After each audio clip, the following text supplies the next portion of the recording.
money laundering and extraction beyond the direct mandate of the OSP. In January 2024, the OSP referred the case to the Economic and Organized Crime Office, EOCO, for commencement of investigation into identified indications of suspected money laundering and extraction, which are under the direct mandate of EOCO. In May 2024, EOCO returned the entire docket back to the OSP on the back of their reasoning that since money laundering is not a substantive offense, but a collateral offense which must be founded on a predicate offense, EOCO did not have a mandate to commence investigations into the matter since it could not premise its investigation on any predicate offense. By a letter dated 14 May 2025, the new leadership of EOCO requested the OSP to forward the docket back to EOCO for a review and commencement of investigation. Under the cover of communication dated 29 May 2025, the OSP forwarded the duplicate docket of the case back to EOCO. It is our considered opinion that the docket serves as a valuable background resource for EOCO to commence its own investigation in respect of aspects of the case the OSP does not have a direct mandate. The OSP will lend its full collaborative support to EOCO in its review and investigation and probable further action. Number 2, Republic against Charles Bissiou and another. On 28 April 2025, the OSP filed criminal charges against Charles Bissiou, the secretary of the disbanded Interministerial Committee on Illegal Mining, and Andy Thomas Owusu, in respect of 15 counts of corruption and corruption-related offenses. Subsequently, Andy Thomas Owusu, the second accused, has since negotiated a plea bargain with the OSP, which has been filed in court. The processes in respect of the plea bargain, which are restitutive and reparative in nature, would be concluded in court in the coming days. The special prosecutor accepted Andy Thomas Owusu's offer of restitution and reparation to the Republic on the following considerations in accordance with Section 71(4) of the Office of the Special Prosecutor Act 2017, Act 959. The history of Mr. Owusu with respect to criminal activity. The level of cooperation Mr. Owusu exhibited during the investigation. The likelihood of obtaining a conviction if the case proceeds to trial. The probable effect on witnesses of a trial, and the need to avoid delay in the disposition of other pending cases. 3. National Petroleum Authority. In November 2024, the OSP commenced investigation into suspected corruption and corruption-related offenses in respect of the operations of National Petroleum Authority, NPA, and the activities of some of its officials. The OSP investigation has revealed that between 2022 and 2024, some high-ranking and other officials of NPA devised and implemented a corrupt scheme of using public office for profit through threats, intimidation, coercion, suggestions, bribery, and inordinate regulatory duress to obtain for their personal benefit large sums of money from oil marketing companies and other entities under their statutory regulatory, licensing, oversight, and monitoring mandates in the petroleum downstream industry. As at the close of business on 30 May 2025, the OSP had uncovered, through tracing and trailing, an amount of 280,516,127 cedis and 19 pesos, being proceeds of the corrupt scheme, some of which has been used by the perpetrators to acquire identified and traced apartments, suites, houses in country and abroad, 22 fuel haulage trucks, and the incorporation, acquisition, and operation of oil marketing companies to compete with the oil marketing companies they were regulating. The OSP, before the end of June, would file criminal charges against the first batch of the perpetrators and complicit oil marketing companies and their officials. Upon filing, we will brief you in detail in respect of who did what, who acquired what, and what has been recovered. 4. Kenneth Nanayao Ofori-Atta.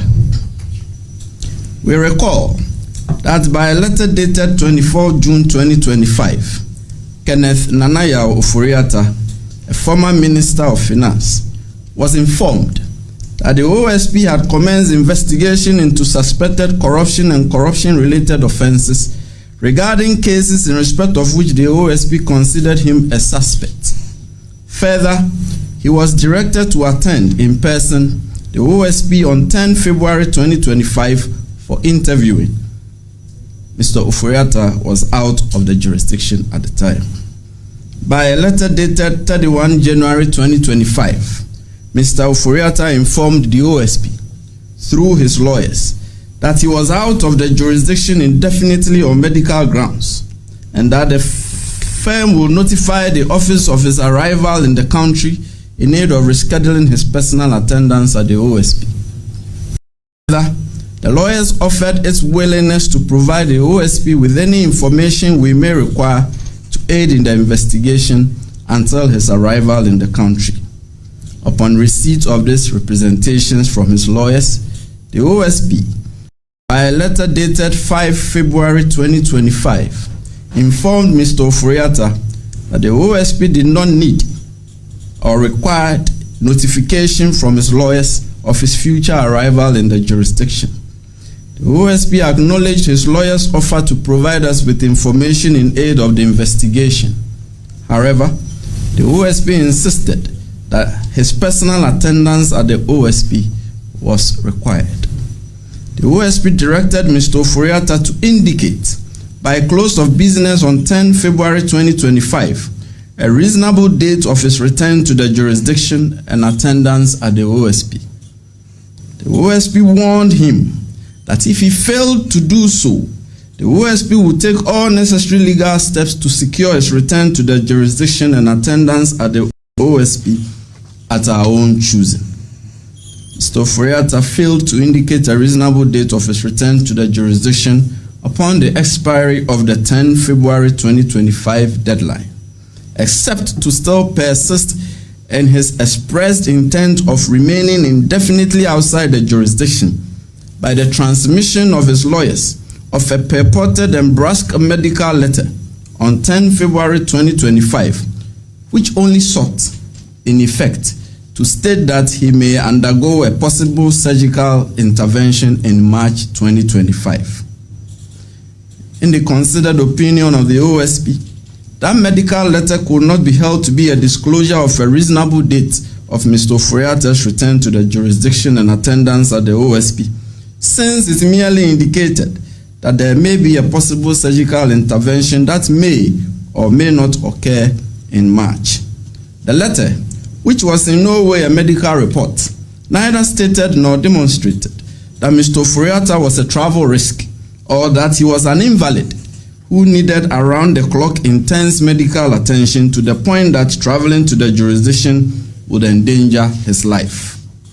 Upon the expiry of the 10 February 2025 deadline, the special prosecutor publicly declared Mr. Ofori-Atta a wanted person and a fugitive from justice on 12 February 2025, on the ground that his avowed posture of remaining indefinitely outside the jurisdiction, without indicating a reasonable time of his return to the jurisdiction, showed clearly that he had no intention of voluntarily returning to the jurisdiction. By a letter dated 17 February 2025, Mr. Ofori-Atta's lawyers transmitted to the special prosecutor a communication laced with vituperation and designed variously as a denigration of the OSP, a lecture on their suppositions as to the mandate of the OSP, a threat of legal action, a sort of homily as to how the OSP should conduct its affairs, an attack on the person of the special prosecutor, and a suggestion that the special prosecutor had embarked on a personal vendetta against Mr. Ofori-Atta without disclosing the alleged series of retaliatory, vengeful, or hostile acts the special prosecutor had directed at him, or alleged exchange of such acts between Mr. Ofori-Atta and the special prosecutor. Crucially, a 17 February 2025 letter from Mr. Ofori-Atta's lawyers failed to indicate a reasonable date of Mr. Ofori-Atta's return to the jurisdiction and attendance at the OSP. On this reckoning, the OSP, by a letter dated 17 February 2025, reaffirmed and restated to Mr. Ofori-Atta that he remained a wanted person and a fugitive from justice. The OSP further stated that this tag will so remain until he indicated a reasonable time of his return to the jurisdiction, with the necessary and reasonable assurances of abiding by his indicated reasonable time, or until such time that the OSP enforces return to the jurisdiction and attendance at the OSP, whichever came first. By a letter dated 18 February 2025, Mr. Ofori-Atta's lawyers communicated to the OSP that he was scheduled for a possible surgical intervention in the United States on 20 and 21 March 2025, and further that, taking the date of the possible surgical intervention into account, he would require a recovery period of 6 to 8 weeks. On this basis, his lawyer stated that he should be able to return to the jurisdiction between 14 and 30 May 2025. On the same day, by a letter dated 18 February 2025, the OSP graciously acceded to Mr. Ofori-Atta's request to return voluntarily to the jurisdiction between 14 and 30 May 2025, as the office deemed the indicated recovery period reasonable in the circumstances. Consequently, the OSP removed Mr. Ofori-Atta's name from the list of wanted persons pending his voluntary return to the jurisdiction based on his own indicated dates. Consequently, the OSP directed Mr. Ofori-Atta to attend the OSP in person on Monday, 2 June 2025 at 13:30 GMT for interviewing, which is today. The OSP emphasized that if he failed to voluntarily return to the jurisdiction within his stated dates, and if he failed to attend the OSP on the rescheduled date of Monday, 2 June 2025 at 13:30 GMT, his name will be re-entered on the list of wanted persons, and the OSP will consider him a fugitive from justice, whereupon the office will take all necessary legal steps to secure his return to the jurisdiction and attendance at the OSP at our own choosing. Then, by a letter dated 28 May 2025, Mr. Ofori-Atta's lawyers informed the special prosecutor that a medical expert has diagnosed Mr. Ofori-Atta with cancer as earmarked 13 June 2025 for surgery, for which reason he would be unable to return to the jurisdiction as scheduled. His lawyer stated that to the knowledge of the OSP, this change in circumstances has been brought to the attention of the court, before which Mr. Ofori-Atta is presently pursuing a human rights claim against the OSP and the special prosecutor. His lawyer stated further that in order not to hold the office back in the performance of his function, they had Mr. Ofori-Atta's instructions of his readiness to go through video recorded interview for the purpose of eliciting his caution statement. His lawyers offered to meet the special prosecutor in person or approach the bench for the purpose of viewing Mr. Ofori-Atta's biopsy report, whichever suited the special prosecutor. Now, ladies and gentlemen of the media, this is where we are now. And let us step back a bit from the 28 May 2025 letter from Mr. Ofori-Atta's lawyers and place the matters in their proper context. I have intentionally went through a tedious timeline. The letter from Mr. Ofori-Atta's lawyers, dated 18 February 2025, clearly indicated that the possible surgical intervention to be performed on him was to occur on 20 and 21 March 2025, upon which reckoning the OSP carefully considered the recovery period and indulgently pushed Mr. Ofori-Atta's attendance at the OSP to 2 June 2025. Therefore, Mr. Ofori-Atta had a duty to promptly inform the OSP of any fundamental change in his medical circumstances on 21 March 2025, when the advertised surgical intervention was not performed, to enable the OSP reschedule a new date of his attendance at the OSP to accommodate any such material changes in his medical condition and treatment itinerary. Mr. Ofori-Atta has known, at least since 21 March 2025, that no surgical procedure was to be performed on him in March. Yet, he purposely sat by indolently and chose not to inform the OSP of such fundamental changes in his circumstances. Instead, about 67 days after learning of the alleged changed circumstances around 21 March 2025, Mr. Ofori-Atta elected to spring a surprise on the OSP on 28 May 2025, just 6 days before his scheduled attendance at the OSP, by offering to undergo a video recorded interview and a viewing of his biopsy report. Now, back to the 28 May 2025 letter from the lawyers of Mr. Ofori-Atta. As I said, this is where we are. By a letter dated 30 May 2025, the OSP declined Mr. Ofori-Atta's offer of video recorded interview for the purpose of eliciting his caution statement. This office has always insisted on his personal attendance, and we have indicated clearly to him that we are unwilling to waive it. If we were amenable to taking any such statement from Mr. Ofori-Atta in absentia, we would have done so in February and not waited to 2 June 2025. We want him here physically, and we insist on it. A suspect in a criminal investigation does not pick and choose how the investigative authority should conduct its investigations and the method suitable to him and his convenience. We will not countenance such conduct, not in this case or in any other case. Further, the OSP has declined Mr. Ofori-Atta's invitation to view his biopsy report, as we consider it a pointless exercise.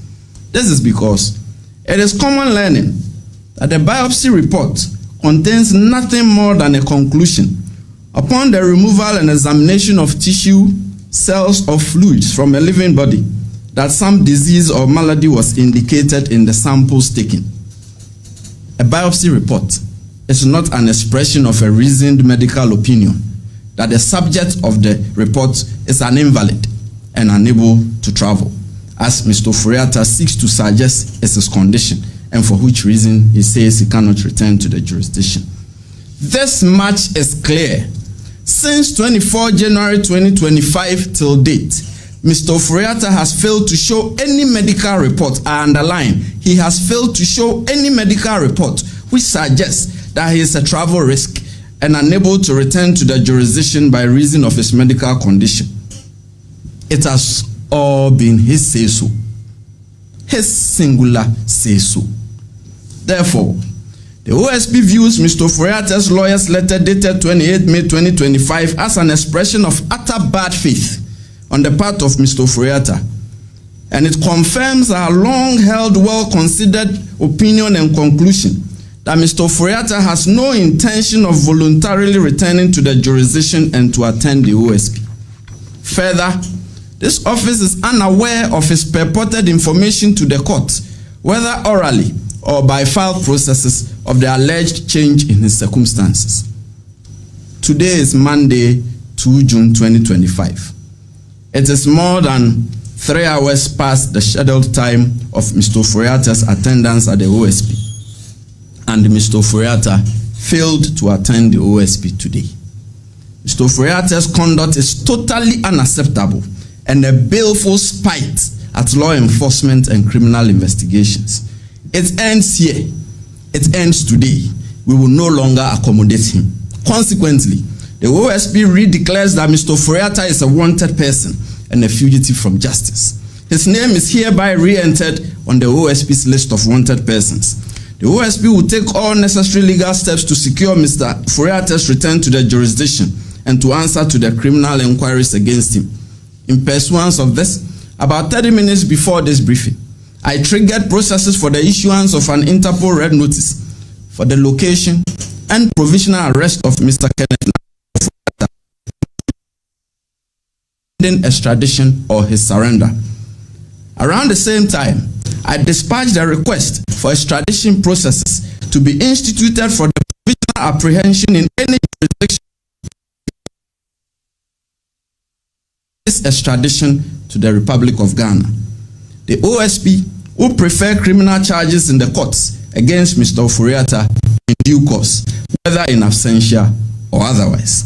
The principle upon which we proceed is that no person, regardless of title, regardless of status, regardless of medical, is beyond the reach of inquiry by the OSP. Thank you.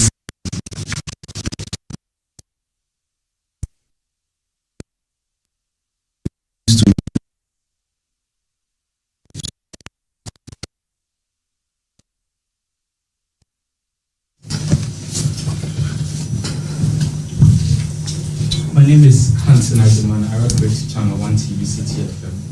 On the issue relating to the former finance minister, many wonder. I talked about 4 cases. Why did you go there first?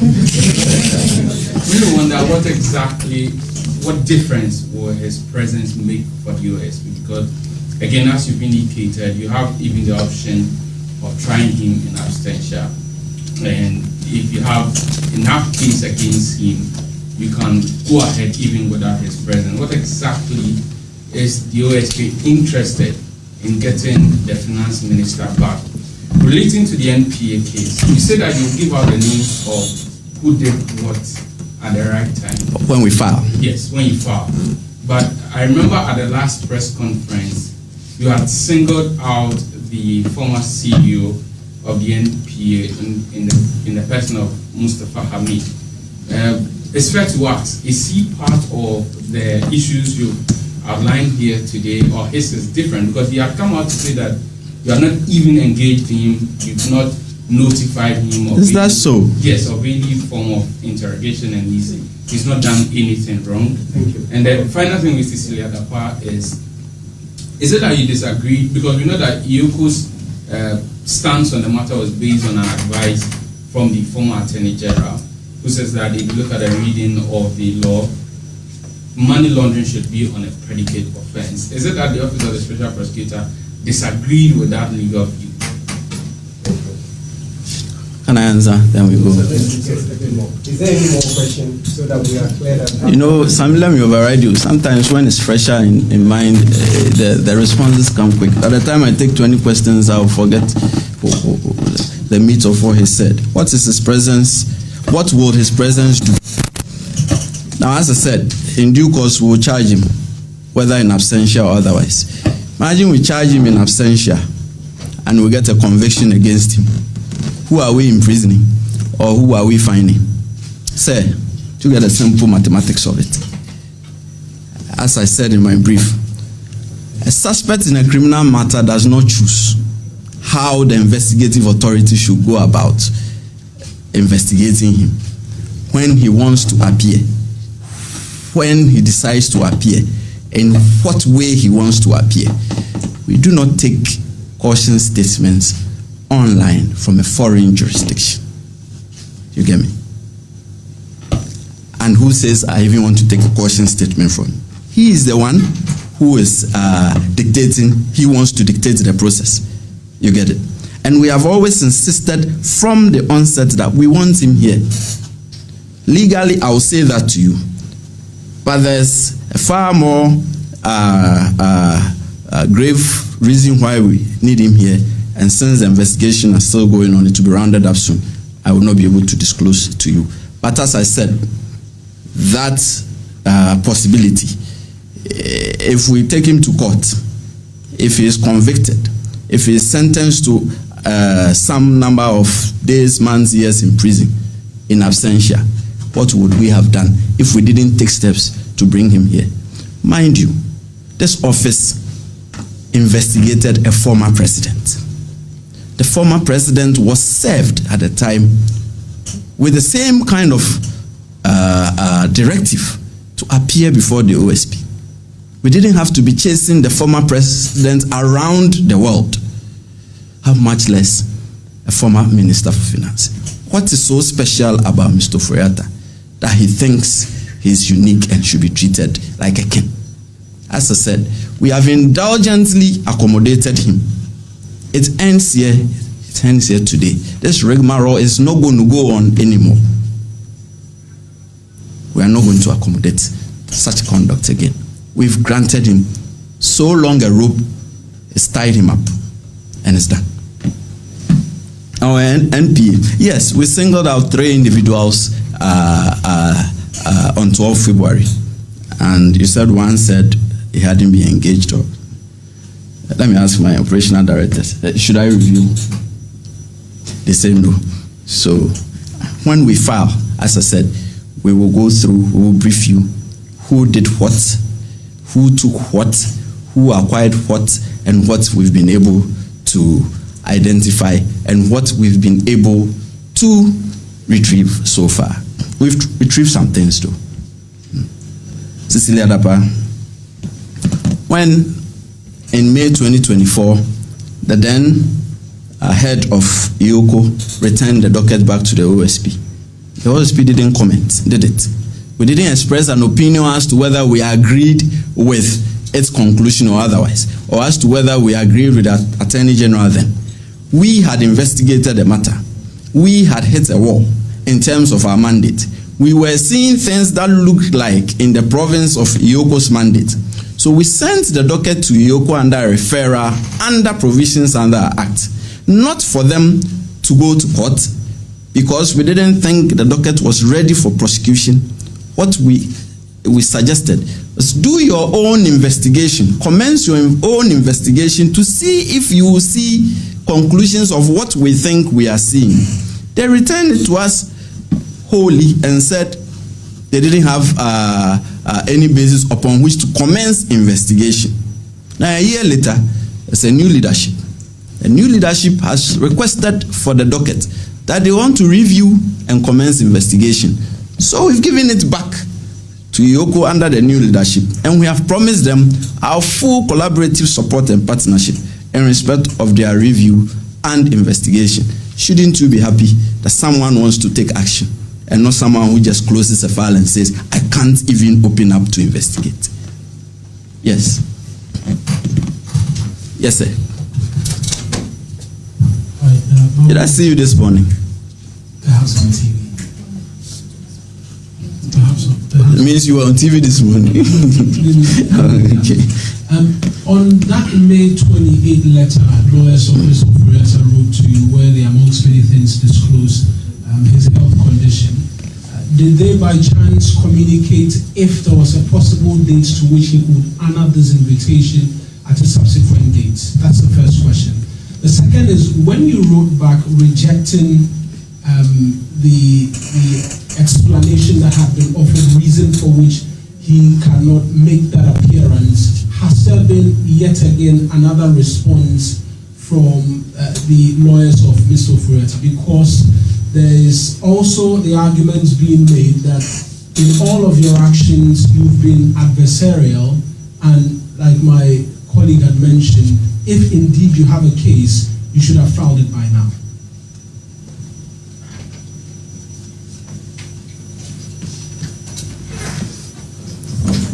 Just as has been his style, 28 May 2025 request to us contained no suggestions of a date. Mind you, all this while we beat the date out of him. You will recall, he never suggests a date. He just says, I'm unwell, I cannot come. When I come in, my lawyers will inform you. Say, police, police. So what I say? Yeah. When a law enforcement agency and a prosecutorial investigative authority wants you, you do not tell that investigative and prosecutorial authority that you will choose to come when you want to come. It is a criminal inquiry. You are a suspect. You've been told clearly. Because upon arrival here, we may choose to arrest you. It is not for you to choose and pick what should be done. Now, I signed a letter for dispatch on 30th May, that is on Friday. And so we've not had any response. And so we've been adversarial. I almost went to the lecture room. You know my first love is lecture. Once again, investigative and prosecutorial authorities are adversarial by nature. If I were to challenge you to read the entire scheme of affairs in Act 29 LI 2374, there is not a single provision there which is friendly. Read Act 29 itself, the mother of criminal jurisprudence in this country. There's not a single friendly provision because it is criminal. In criminal law, there's no friendliness. And that is principle, that is policy. Situate it in our context. We have been adversarial since 24 January. We kept pushing. We kept pushing. We've been indulgent. Because, let me speak to you again, so when someone says they are not well, you listen. But is it on the say-so of the person in this modern era? If you want to take an excuse duty for your employers, do you show up at your boss's desk and just say, I have cancer, I can't come to work the next 4 years? Is that what you would do? Would your bosses take you serious? You probably may be fired on the spot. How much more in a criminal inquiry? You are dealing with a criminal investigative and prosecutorial authority, and every time you show up and just say, just singularly on your say-so, that you are unwell, you cannot come. Mind you, in my brief I said, from 24 January till now, Mr. Ofori-Atta has not produced any medical report. A semblance of it was that medical letter, that 5-line medical letter that said he may undergo a possible surgical intervention in March. And from March, count the days till 28 May. From 20 to 21 March, when he said he was going to have the possible medical intervention, surgical intervention, upon which reckoning we indulgently said, oh, take some of the days, recuperate. So he suggested he will come between 14 to 30 May. We said, oh, take a few more days, come on 2nd June. How friendly can we be beyond this? After accommodating you, you sat by for at least 67 days when you knew your condition had changed, and you never bothered to tell the OSP that there's been a fundamental change in your condition. You're acting in bad faith, utter bad faith, and for which reason we have stopped this party.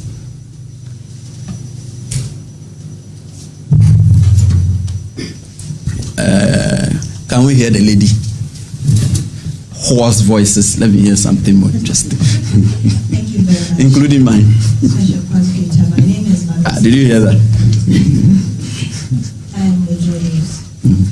My first question is, the letter you received from Mr. Ofori-Atta's lawyers indicating that he is unwell and still unfit to present himself physically for your interrogation.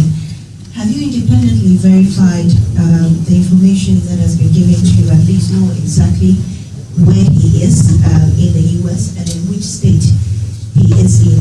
Also, you've declared him wanted at a point where he doesn't return into the country.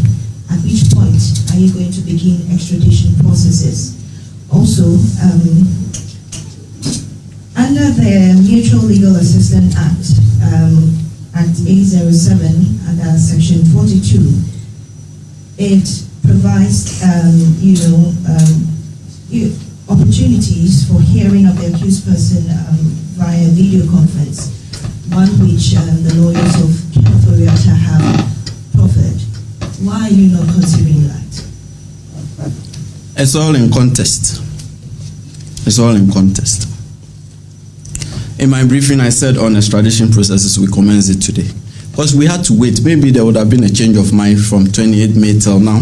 You never know, because you don't hasten to take such decisions. Maybe from 28 May to today, 2 June, over the weekend, he may have emplaned and arrived in the country. So you wait for your own stipulated expiry date and time to elapse before you commence action. So I said 30 minutes before I came to commence the briefing, we triggered the extradition processes with the right authorities. And around the same time, we triggered the Interpol red notice for his location and provisional apprehension wherever he may be found. Now, you talk about MLA. Sorry, first you asked whether we have independently verified whether he was unwell or not. Now, you do not spend state resources and time chasing after ghosts. In this sense, when the person has not represented to you by any medical report or opinion that he is so unwell that he cannot travel, he is so unwell that he cannot come to the jurisdiction, you do not go wasting your time verifying. For the law enforcement agency, it tells us that he's been untruthful. And that is the reason why we've been at him since January, because we do not believe what he's saying. You get it? And it is not for us, the law enforcement agency, the prosecutorial investigative authority, to establish his medical condition. For us, what the law requires us to do is, if we're investigating suspected corruption and corruption-related offenses, and you are a suspect, we bring you in. When we find you, then we assess your situation to see if you should even go through such a process, if you should even stand a trial by reason of your medical condition. Look, even persons who have been convicted and imprisoned, when they fall so unwell, and they taken to the hospital. And that's why I said in P earlier that but the person has to show you that he is really so unwell that he cannot travel. And there are two things. As I'm standing here, you do not know my ailment. As you are sitting there may be some ailments which afflict you which I do not know. But merely by looking at you, I cannot tell that, oh, you are suffering from this or that or that. What tells us is what I told the first gentleman, a medical report. He's not the only one who's been in the US. He's not the only one who's been to medical facilities in the US. When US medical facilities are communicating with law enforcement, we know the form in which they come. A hospital administrator goes through a tedious process of detailed analysis of his condition to come to a conclusion that he is unfit to travel, and so he shouldn't be made to travel.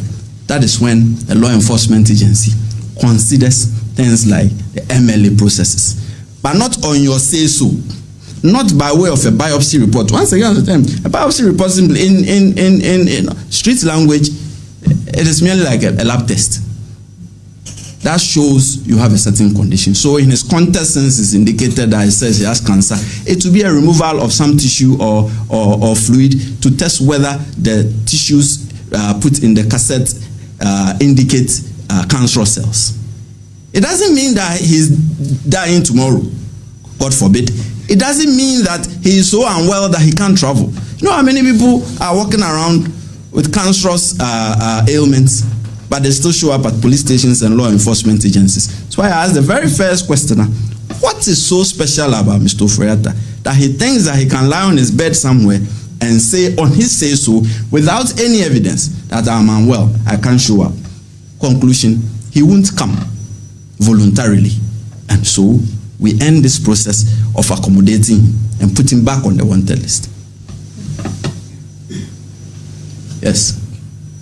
Yes, sir. Thank you very much. My name is Obina Fonsa, and I work with Adult TV. Let's do that. You said you wanted Ken Ofori-Atta in person. Is it that our laws do not permit trial in absentia? Is it the case that all the documents that have been presented to you by Ken Ofori-Atta, you seem not to have, it has not met your threshold? Is it also possible that the OSP will elect to go through the process or the trial, and at the end of the day, if the court listens to you and are held in your favor, the court will declare, or the court will put him to a place that he is supposed to be put, rather than it appearing that the SP or the OSP is becoming a judge in his own court. Thank you. On this, I would also want to ask you a question. Is this the first time that someone in our country has been declared wanted? Is it? All the persons previously declared wanted before him, were they human? Or they were not human? He is the only human. There's nothing special about this. That is all I'm pointing at. There's nothing special. There's nothing secretive or esoteric about it. It is just a simple legal process. Law enforcement agency wants you, you show up.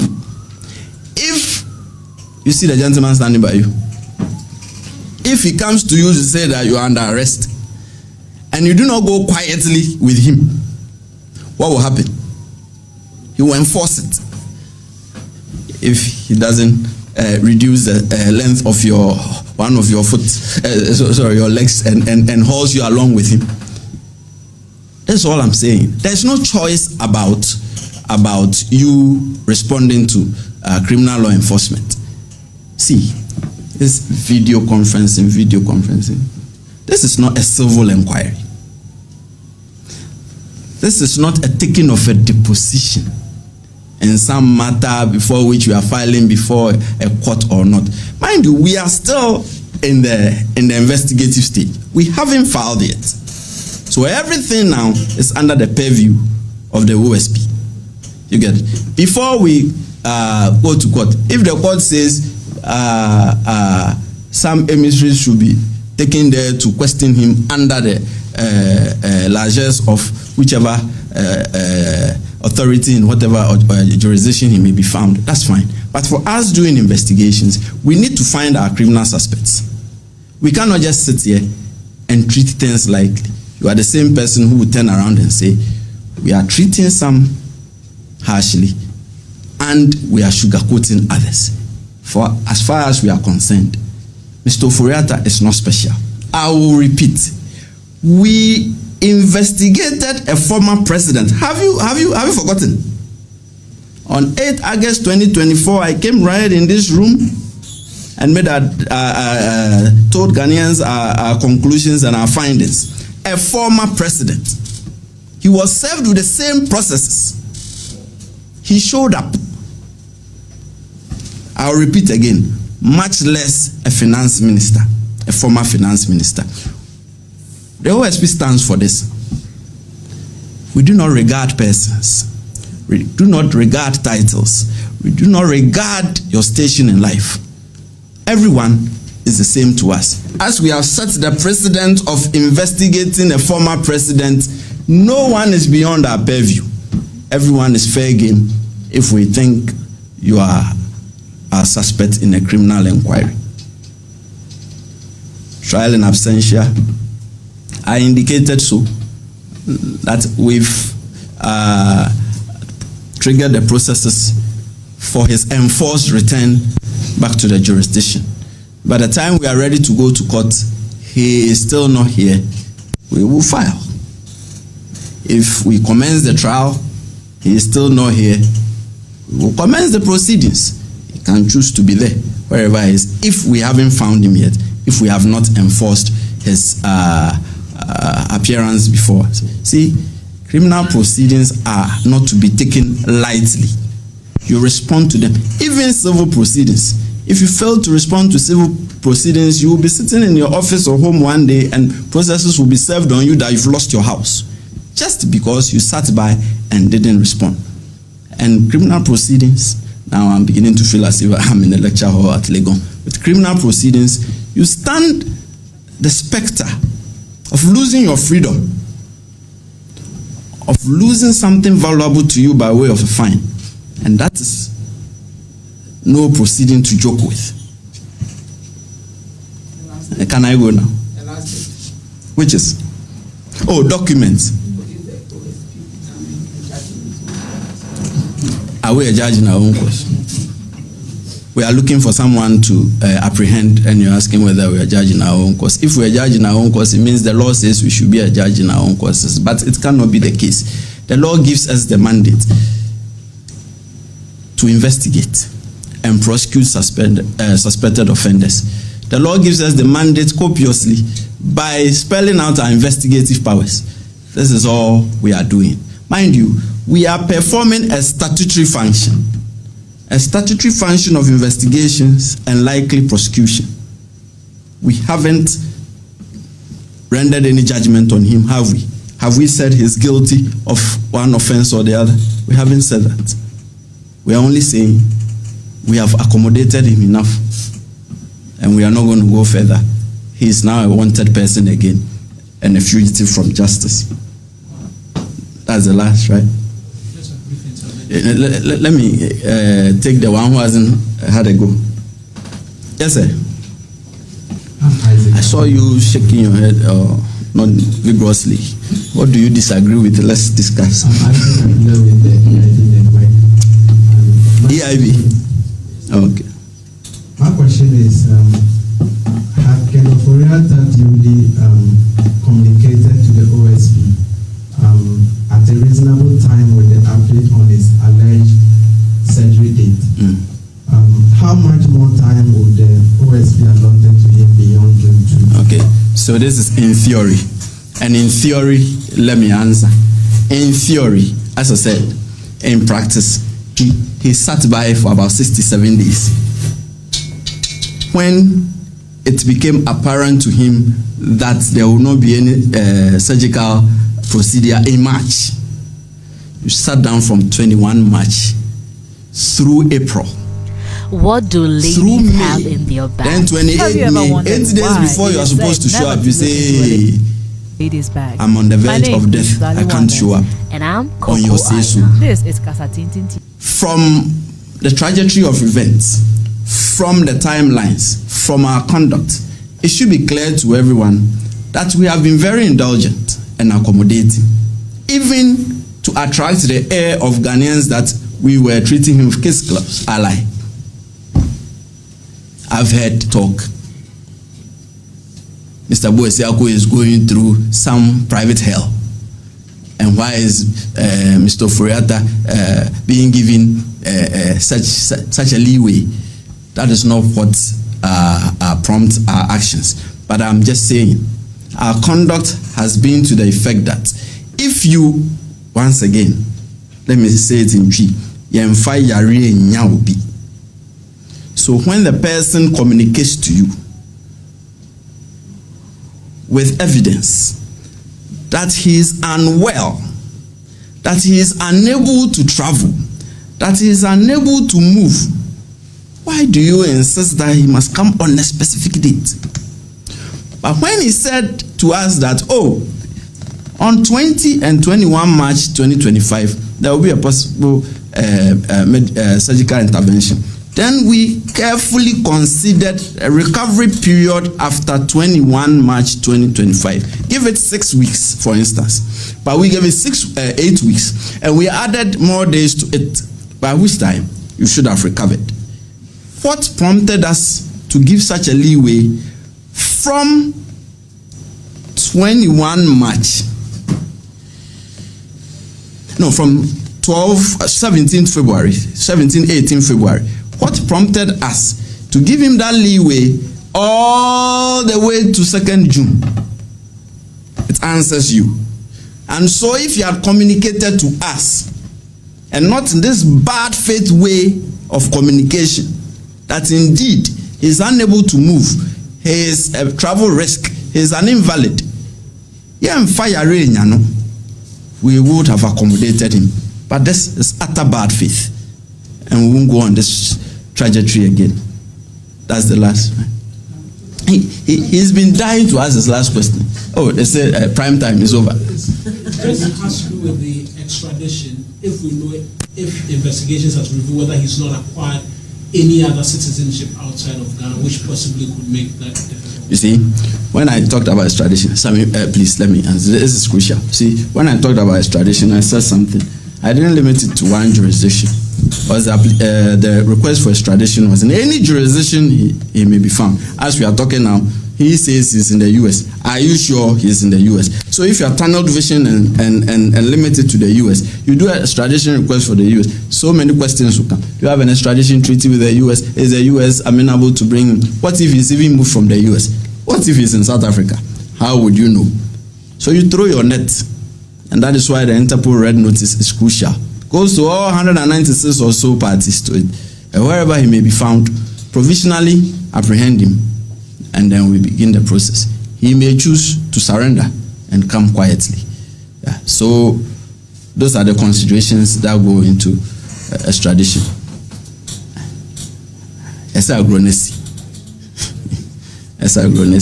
Thank you so much for coming. Have a nice evening.